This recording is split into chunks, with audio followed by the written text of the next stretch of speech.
Hello दोस्तों, welcome to sleepy classes. My name is doctor Dharmendra और आज हम यहाँ पे बात करने वाले हैं रेलिवेंस ऑफ टेस्ट सीरीज़ कि टेस्ट सीरीज़ का क्या रेलिवेंस है। इस साल अगर आपने पेपर देखा होगा तो ये प्री 2025 का पेपर है, ठीक है। अब यहाँ पे आप देखोगे तो पहले यूएवी के ऊपर क्वेश्चन आया और यहाँ पे कुछ कीवर्ड्स हैं। तो मतलब अगर मैं आपको बोलूँ कि हमें क्या ये कुछ कीवर्ड्स हैं, क्या हम नॉलेज से निकाल सकते हैं। नॉलेज अगर देखोगे तो यहाँ पे काम आती है, ऐसा नहीं है कि नॉलेज काम नहीं आती, हमेशा ही काम आती है, लेकिन उससे भी ज़्यादा यहाँ पे स्किल ज़रूरत है ऐसे क्वेश्चनों के लिए। स्किल के बिना काम नहीं होता। तो अगर हम यहाँ पे देखें सिमिलरली यहाँ पे 9th क्वेश्चन देखो 2025 का, यहाँ पे भी नो करके जो है यहाँ पे क्वेश्चन पूछा गया। तो मतलब मेरा ये कहने का मतलब है कि अगर आपको इसमें बहुत ज़्यादा इन्फॉर्मेशन नहीं होती तब भी आप इसको सॉल्व कर सकते थे। अब ये बात आती है कि ये हम सॉल्व कैसे करें, यहाँ पे इंट्यूशन जो है वो कैसे आए, है ना। बात ये है इंट्यूशन कैसे आती है कि आप मान लीजिए आप कोई स्टेटमेंट पढ़ रहे हो, आपने पढ़ी, अच्छा ये मुझे गलत लग रही है ना। ये लगना ये कैसे बिल्ड होगा, तो ये बेसिकली दो चीज़ों से बिल्ड होता है दोस्तों। एक होती है आपकी नॉलेज, दूसरी होती है स्किल। तो ये दोनों चीज़ें जो हैं बहुत ज़्यादा इंपॉर्टेंट है। जैसे मान लो हम बात करते हैं कि भाई कोई आप मैकेनिक से कोई गाड़ी ठीक करवाने गए, अब उसने खोली गाड़ी ठीक कर दी। अब उससे पूछो कि तूने कौन सी डिग्री की है भाई, वो कहता है कोई डिग्री नहीं की है है ना, लेकिन उसने वो ठीक कर दिया। तो इट मीन्स ऐसा नहीं है कि उसको पता नहीं है, वो उसके पास स्किल है, नॉलेज इतनी जो रिक्वायर्ड है उतनी होगी, मे बी उसने किताबें नहीं पढ़ी। तो वो स्किल कैसे आती है, वो स्किल आती है प्रैक्टिस से। तो उसने पता नहीं कितने बाइक वो ठीक किए होंगे, उसको प्रैक्टिस की होगी, तब जाके उसकी वो स्किल बिल्ड हुई है।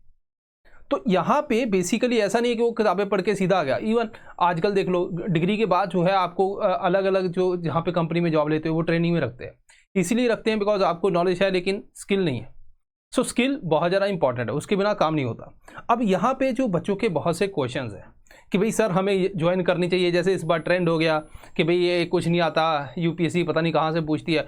एक तो यूट्यूब पे बहुत वो कंटेंट डालते, वो कहता है भाई ये तुक्का मार स्ट्रेटजी है, बस अब तुक्के ही चलते हैं, ठीक है ये भी बात मुझे मज़ा आया सुन के, ठीक है। चलो अब यहाँ पे डी कोड करते हैं कि भाई क्या क्या क्वेश्चंस है।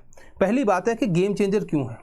ये गेम चेंजर इसलिए है, आप देखोगे 10 से 15 जो क्वेश्चंस है, ठीक है, आपके पास सेम नॉलेज है। जैसे मान लीजिए मैं बोलता हूँ आपके पास एक नॉलेज है, लेट्स से सेम है, यहाँ पे सेम लेवल है, लेकिन एक ने साथ में टेस्ट किए हैं, प्रैक्टिस की है, स्किल डेवलपमेंट की है, उसके 15 क्वेश्चन यहाँ पे प्लस होंगे। और जो जिसने टेस्ट यहाँ पे बिल्कुल नहीं किए उसके वही जो 15 क्वेश्चन यहाँ पे माइनस हो जाएंगे। ये फर्क होता है। सेम नॉलेज है लेकिन स्किल बहुत ज़्यादा इंपॉर्टेंट है। तो यहाँ पे इसीलिए ये गेम चेंजर होता है। आपको पता है एक मार्क, इवन हाफ मार्क का बहुत बड़ा रोल रहता है प्री के अंदर। तो यहाँ पे जो गेम चेंजर क्यों है, बिकॉज ये आपके जो मार्क्स है उसको बूस्ट कर देता है विद द सेम नॉलेज। दो इंसान है उनको सेम नॉलेज है, जिसने टेस्ट सीरीज को अच्छे से किया है, टेस्ट प्रैक्टिस किए हैं, उसका जो स्टैंडर्ड प्री के अंदर मार्क्स होंगे यहाँ पे हो जाएंगे, ये वाला इधर रह जाएगा या थोड़ा बहुत नीचे आ जाए। तो इसीलिए इसकी बहुत ज़्यादा ज़रूरत है। दूसरा कि आपको ये बहुत से बेनिफिट देती है। जैसे मान लीजिए कि आपको डायग्नोस्टिक वैल्यू है, अभी आप जैसे प्रिपरेशन कर रहे हो, ठीक है। अब सपोज करो पर्सन ए भी प्रेप कर रहा है, पर्सन बी भी कर रहा है।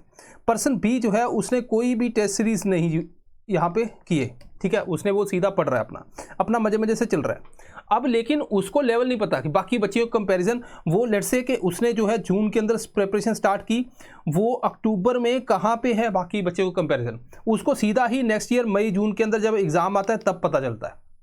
लेकिन ये वाला जो है जिसने टेस्ट जो है वो उसके अंदर टेस्ट दे रहा है, रेगुलर टेस्ट दे रहा है, इसको अक्टूबर में भी पता है, नवंबर में भी पता है, दिसंबर में भी पता है कि वो कहाँ स्टैंड करता है, उसकी जो प्रिपरेशन उसमें क्या क्या खामियां हैं, कहाँ कहाँ वो गलती कर रहा है। तो वो हर मंथ इम्प्रूव कर रहा है और एट द एंड जाके उसका एग्ज़ाम क्लियर होता है।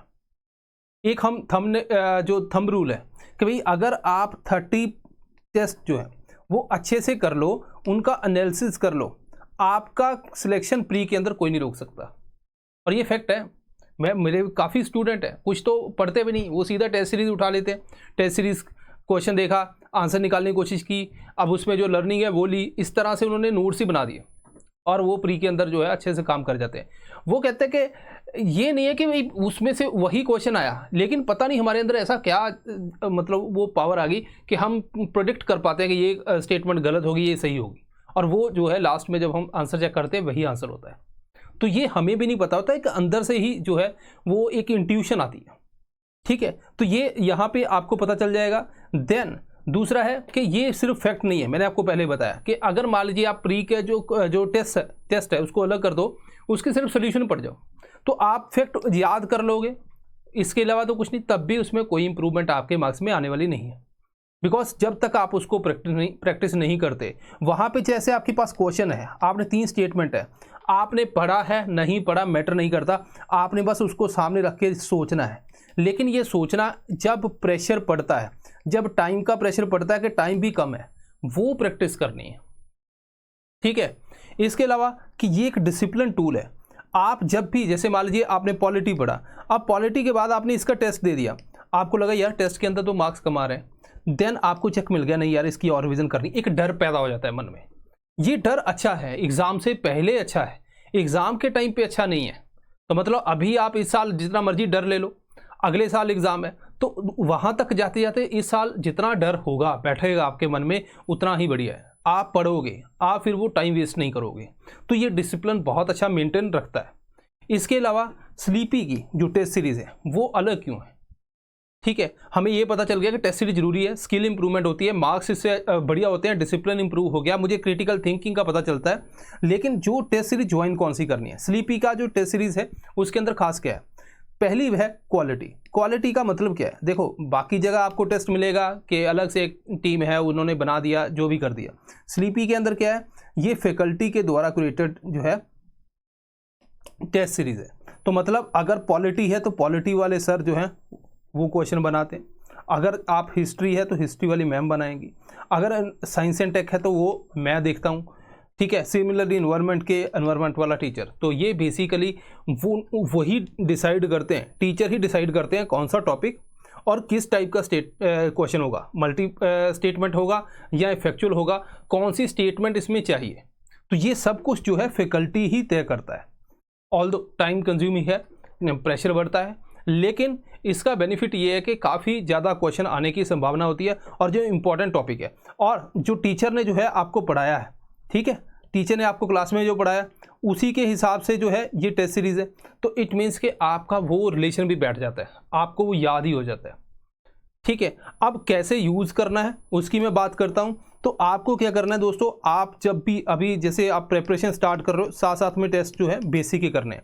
जैसे मैं आपको यहाँ पे कुछ दिखाता हूँ। सो अगर आप स्लीपी के जो टेस्ट सीरीज़ है, प्रीलिम की टेस्ट सीरीज, इसका जो अगर हम देखें शेड्यूल की क्या इसके अंदर चीज़ें हैं, तो आप देखोगे जी 29 जून को ये स्टार्ट हो रही है और पहला टेस्ट है अपना एनवायरनमेंट का।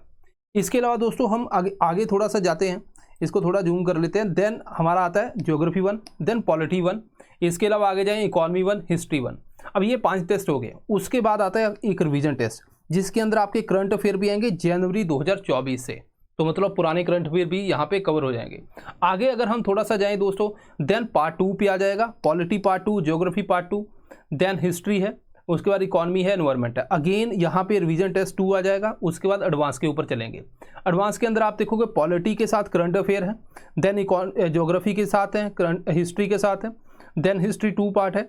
इसके अलावा इकॉनमी जहाँ पे आपका सर्वे, बजट, ये सारी चीज़ें भी यहाँ पे कवर हो जाएंगी। और एक science and tech plus current affair पूरा टेस्ट आ जाएगा और आईआर का आ जाएगा। तो आईआर आपको ज़्यादातर कहीं मिलता नहीं, ये भी यहाँ पे पूरा कवर होता है। देन उसके बाद कंप्लीट करंट अफेयर्स उनके टेस्ट हो जाएंगे, तो मतलब बहुत कितनी बार रिवीजन होगी। देन उसके बाद आएगा अपने एफएलटी, तो ये एफएलटी आ जाएंगे दोस्तों, और ये अराउंड 31 टेस्ट हैं। अगर आपने ये अच्छे से कर लिए तो आपका जो प्रिपरेशन है वो कंप्लीट हो जाएगी और आपको एग्जाम के अंदर जो है क्लियरेंस काफ़ी अच्छे से प्री क्लियर हो जाएगा। अब बात आती है दूसरी, वो है कॉस्ट की, कि कॉस्ट कितनी है हमारी। तो अगर आप देखोगे कॉस्ट तो बाकी तो बहुत ही ऊपर है, तो मतलब यहाँ पे हमारी कॉस्ट बहुत लिमिटेड है। बेसिकली कॉस्ट कितनी आती है टीम की उसके हिसाब से ही है, उसके अलावा कोई भी इसमें ऐसा नहीं है कि हम बहुत ज़्यादा कुछ बेनिफिट ले रहे हैं, नहीं। अगर ये शिखर टेस्ट सीरीज़ की आप देखोगे तो ये 3824 है, मतलब 4499 इसकी कॉस्ट है। और अगर आप यहाँ पे फ्रेश स्टार्ट ये ज्वाइन करते हो, कोड यूज़ करते हो, तो आपको 15% ऑफ मिल जाता है। और ये कॉस्ट बहुत ही कम है अगर हम इंडस्ट्री के अंदर बाकी जो इंस्टीट्यूट है या उनसे कंपेयर करें। So this is all. So I hope कि आपको समझ आया होगा टेस्ट सीरीज़ की इंपॉर्टेंस और स्लीपी क्यों अलग है।